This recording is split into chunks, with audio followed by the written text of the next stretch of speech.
Ahoj, ja som Barbara. Kurs Spokojná v práci znamenal pre mňa úžasný príliv silnej ženskej solidarity a energie. Byť na jednej vlne s toľkými ženami, ktoré riešia tie isté obavy z práce, je odvahu dodávajúce a pocit osamelosti instantne zmizol. Najviac by som chcela vyzdvihnúť osobitý prístup lektoriek, pretože pre mňa boli veľmi dobre namixovaný koktail. I každá jedna odpoveď na otázku vo Facebook skupine ma posúvala a ich každý jeden komentár zase povzniesol. Tak ten pocit, ako keď na koncerte skočíte do davu a tie ruky vás nesú a nepustia. Odomkli vo mne veci, o ktorých som ani netušila a potrebujem ich preskladať, opraviť, vylepšiť. Najväčšiu pridanú hodnotu kurzu vidím v tom, že presahuje aj do našich životov a snaží sa nás zmeniť ako osoby k lepšiemu. Teraz niečo o kurze. Je vystavaný komplexne, je to veľmi dobre hrajúca spolu mozaika. Pre mňa bol perfektne vydestilovaný na to, čo potrebujú ženy, mamy. Boli tam úderné, oči otvárajúce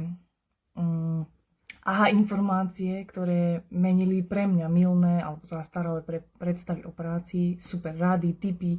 A to všetko na jednom mieste. Sama by som to hľadala zbytočne dlho a možno by som ani nepokryla všetko, čo potrebujem. Myslím, že lektorky si spravili kvalitnú mindmap k téme spokojnosť v práci a pokryli kurze všetko. Mne najviac kurz pomohol veriť, že mám čo ponúknuť pracovnému svetu a že mamovanie ma nezakrnilo, ale práve obohatilo a teraz viem, ako to povedať.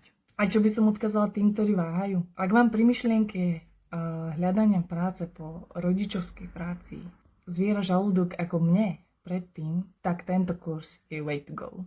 Naozaj. Lebo mne už je ľahko a cítim sa sebavedomejšie. Takže neváhaj a poď do toho. Stojí to za to.